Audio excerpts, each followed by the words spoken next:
Bom dia, meu aluno, minha aluna do Colégio Unifor. Hoje nós vamos dar mais um passo no capítulo 5, da crise da razão.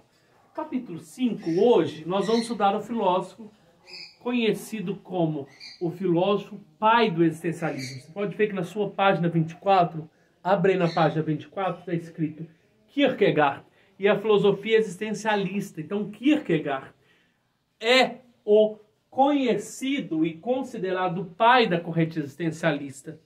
Primeira coisa, nós temos que saber que ele vai contra a razão, vai contra o idealismo de Hegel, né? Contra essa demasia, essa força demasiada que os filósofos deram à razão. E agora, esses filósofos da crise da razão, eles vão deixar esse acento especial à razão e vão tratar sobre a vida do homem, como se fossem algumas filosofias de vida, meio que voltando à filosofia helenística, que nós já estudamos no ano passado, ou talvez até este ano, tá certo? Então, meus queridos, na sua página 24, nós vamos falar de Kierkegaard. Então, quem foi Kierkegaard? Kierkegaard é o filósofo dinamarquês que viveu entre 1813 a 1855. O engraçado, o interessante da vida e engraçado ao mesmo tempo, que você entende a vida, você entende a filosofia de Kierkegaard a partir da vida de Kierkegaard. Então, Kierkegaard é um filósofo dinamarquês, né? Ele era um luterano e ele batia muito de frente com os pastores da sua época. Ele é um filósofo e, ao mesmo tempo, teólogo, né? Ele escrevia em pseudônimos, tá? E toda essa filosofia que nós vamos explicar, né, chamado os estádios ou os estágios, né, os estágios da vida do homem, você não encontra em um livro específico. Não, você encontra fragmentos em vários livros de Kierkegaard. Então, Kierkegaard nunca sentou e escreveu especificamente esses 3 estágios que nós vamos estudar agora, tá certo? Mas nós pegamos elementos de um livro ou de outro livro, tá certo? Então, o Kierkegaard, ele não quis escrever uma grande, nas suas obras, ele não quis escrever uma grande obra abstrata, não. Ele tratou aspectos da vida do homem. E quando eu falo que é engraçado você trabalhar a filosofia de Kierkegaard com a vida de Kierkegaard, quando ele fala desses estágios da vida ética, estética, religiosa, ele está trabalhando com a própria vida dele. Ele tem um episódio da vida dele que ele não casou com a mulher que ele mais amava, Regina Olsen. Por que ele não casou? Porque ele achava que ele carregava, né, um pecado. Que pecado? O pecado que o pai dele cometeu. O pai dele cometeu um pecado blasfemando contra Deus.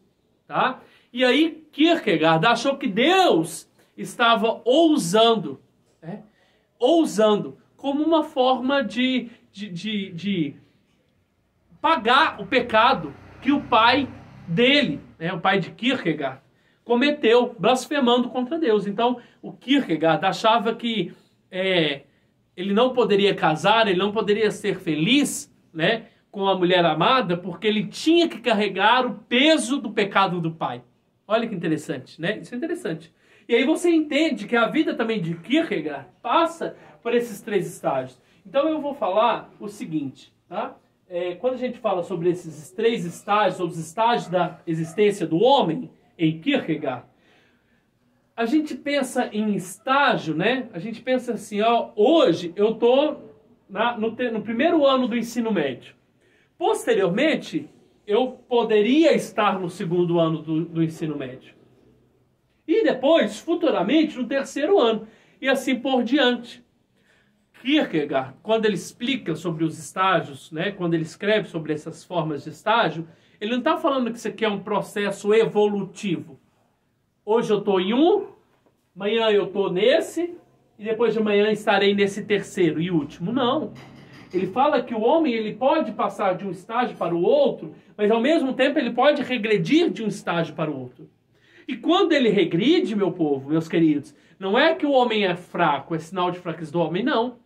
Quando o homem regride, aí você entende e percebe que o homem começa a tomar consciência do seu eu, da sua singularidade, da sua personalidade, da sua individualidade. Então, você está vendo? São palavras-chave para você entender o existencialismo. E aí, quando a gente fala desses estágios da existência de Kierkegaard, né? Não é como se fosse um processo interligado, mas como se fosse uma promoção. Hoje eu estou aqui, amanhã eu vou ganhar essa promoção e eu vou estar no estágio 2. Não, a passagem é natural, acontece. E acontece no dia a dia, acontece a partir dos seus atos, né? Do seu agir, tá certo? E aí, esses momentos, eles são separados e eles são diferentes, tá? Eu posso estar nesse estágio aqui hoje, futuramente eu posso ir para o segundo, mas eu posso cair para o segundo ou para retornar ao primeiro estágio. E quando eu retorno ao primeiro estágio, é sinônimo então que eu estou começando a tomar consciência, né? Eu volto para o primeiro estágio, mas não quero continuar lá. Porque eu já percebi algumas características desse primeiro estágio que não me fazem bem. Então, primeiro, não sei se vocês estão conseguindo ver, eu coloquei 3 espelhinhos aqui, tá? Cada espelhinho representa, cada quadradinho de espelho representa um estágio. Esse aqui é o estágio estético, esse é o ético e esse é o religioso, né? Tá vendo que tem até alguns simbolismos aqui. Eu vou usar esse bonequinho aqui, eu vou chamar ele de João. Então esse aqui é o João, né? O João, né? Ele vai apresentar para nós o primeiro estágio, que é o estágio, né, estético. Eu acho até interessante que ele cita o exemplo do Dom Juan, né, um livro, né? O Dom Juan era um cara que aproveitava a vida. Esse João aqui é um cara que aproveita a vida, ele gosta de aproveitar a vida. Ele gosta de beber, né? Ele gosta de balada, né? Ele gosta de festas. Ele acha que a vida dele é buscar prazer, ter prazer, viver do prazer. Só que ele está nesse primeiro estágio aqui, o estágio estético. Ele é um esteta, né? Ele é um hedonista, ele gosta de curtir a vida, ele gosta dos prazeres que a vida proporciona. Só que ele chega uma certa hora que o João vai sentar aqui e vai pôr a mão na cabeça e perceber que essa vida de inúmeras conquistas, né, inúmeros prazeres, não o satisfaz, não o completa, tá? Ele quer dar um sentido racional para a vida dele, só que nesse momento que ele está aqui, aproveitando, vivendo a vida, curtindo a vida dele, ele não se realiza como pessoa. Ele sente como se fosse uma angústia. Ele sente um desespero, ele sente uma tristeza profunda. E quando ele começa a sentir essa tristeza profunda, né, percebendo que essa vida estética que não corresponde à vida dele, que ele quer algo a mais, ele quer ser melhor, ele quer ser maior, aí aquilo que vai entrar no conceito de angústia. Porque ele quer sair dessa vida, que lhe causa prazer, quer sair. Mas ele olha para N possibilidades que a vida está mostrando para ele, só que ele não sabe escolher. Ele se angustia de saber se ele casa, ou se ele compra uma casa, ou se ele continua estudando, ou ele vai ter uma profissão primeiro, ou N possibilidades que a vida vai lhe dar. Ele não sabe. E tomar uma decisão, partir para uma decisão, lhe gera angústia. Tá entendendo? Quando você vai tomar uma decisão na sua vida, isso vai lhe gerar uma angústia. Tá? Só que essa angústia é importante? É importante. Por que é importante? Porque você está fazendo a passagem. E aí, na hora que ele para aqui, senta e pensa, é hora de eu passar e assumir o segundo estágio, né, que é o estágio do casamento, ele encontra, né, o João encontra a Sebastiana. Ele assume o compromisso com a vida, né? Ele cansou de flertar, né, com as possibilidades, os prazeres que a vida dá. Ele se sentiu angustiado, mas ele deu um pulo, ele deu um salto, né? Ele passou para o segundo estágio. E aí ele assumiu o estágio conhecido como estágio ético, tá? O estágio ético, ele casou. Ético, tá vendo? Ético. Ele agiu de forma considerada correta. Só que ainda nós vamos entender que ele continuou elegendo valores, dando valor. Por exemplo, o casamento é um valor para a vida dele. Depois ele construiu uma casa, bacana, é um valor. Ele construiu a família, teve filhos, né? Com a Sebastiana aqui, olha que casal maravilhoso, tá vendo? Maravilhoso. Ele começou a colocar, eleger os valores para a vida dele, né? E ele começou a construir a vida dele. Teve algum momento da vida dele que ele deu uma crise com a Sebastiana, ele pode ter largado dela e pode ter regredido para outro estágio, pode. Só que ele percebe que voltar para esse estágio não é o bom, não é o bem para a vida dele, tá? Às vezes ele pode voltar para a Sebastiana e voltar-se para o estágio considerado ético. Só que o sujeito ético, olha para você ver, ó, apesar de todo o esforço que ele faz, né, casar, ter filhos, ter casa, ter carro, ainda ele sente uma insatisfação. Né? A angústia está aqui dentro ainda, ele quer algo a mais. Ele quer algo a mais. Né? E aí ele vai perceber que, né? Olha para você ver, ele está fazendo um esforço racional para entender essa angústia, né? Ele está fazendo um esforço racional para eleger valores para a vida dele, né? Ele está querendo colocar uma razão para a vida dele, está querendo colocar sentido para a vida dele. Tá entendendo? Ele está querendo colocar sentido, razão para a vida dele. Só que aqui não satisfaz, aqui satisfaz, mas ainda a angústia continua. E aí ele vai perceber que ele vai se reconhecer como existente, singular, nesse terceiro estágio aqui, ó. Por isso que tem uma cruz aqui do lado, né? O que o João está fazendo aqui no terceiro estágio? O que significa o terceiro estágio? O terceiro estágio significa o estágio religioso.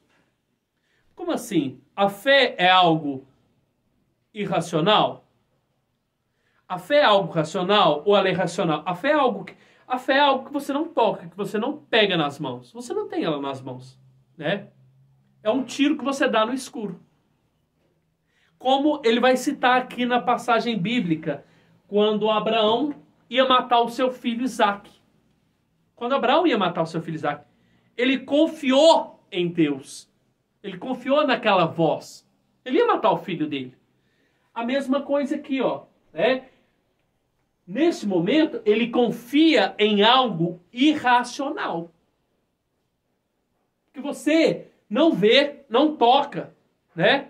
Só que na hora que ele entra nesse terceiro estágio, ele não vai ficar mais buscando dar sentido, buscando mais compreender essa angústia. Porque essa angústia que ele sente vai ser completada pela fé. A angústia que ele sente de passar de um estágio ao outro, talvez estar inseguro no estágio para com o outro, essa insegurança, essa angústia vai ser completada pela fé. Pela fé, queridos. Tá entendendo? O último estágio que o sujeito pode assumir é o religioso, diferente do ético, que não tenta mais produzir sentido racional para suas escolhas. Ele se lança lá, ele se joga na fé. A fé é algo irracional, né? Então eu vou me lançar. Então é Deus que vai completar, é Deus que vai dar sentido, né? Sentido existencial. E a partir do momento que ele dá esse salto para a fé, que ele decide assumir a fé em Deus, né? É como se Deus completasse a sua vida. E a partir do momento que ele chega nesse terceiro estágio, que é o estágio religioso, eu não preciso ficar buscando entender e compreender mais o que é o João. Não, ele se assume, eu sou o João. Esse sou eu. Com as minhas limitações, com as minhas angústias, com os meus desesperos, mas esse sou eu. Esse é o João. E esse é o João que quer fazer diferente, que quer ser diferente. Está entendendo? Ele aceita austeramente sua condição de angústia e toma uma decisão. Serei isso ou aquilo. Com isso, o homem se realizará como ser humano, reconhecendo a sua existência. Esse é o João. Esse é o João que passou pela vida esteta e não quis, não gostou, angustiou-se, assumiu a vida, o casamento, angustiou-se porque ainda essa vida só de compromisso não completou a sua vida. Ele percebeu que o complementar a sua vida não é buscar sentido racional, é se lançar. E ele se lançou aonde? Na fé. E esse ser não racional, porque ele não está aqui para a gente explicar, esse ser racional, a fé, dá sentido para a sua existência. Então eu não preciso ficar mais buscando o sentido para a existência dele, porque ele se afirma: esse sou eu, esse é o João, esse é o Wesley, esse é a Roberta, essa é a Elaine, né? Você se afirma como pessoa. Este sou eu, com todas as minhas limitações, com todas as minhas dificuldades, mas a partir do momento que eu tenho contato com Deus, que eu passei por essas vidas, eu me assumo. Eu sou eu, tá?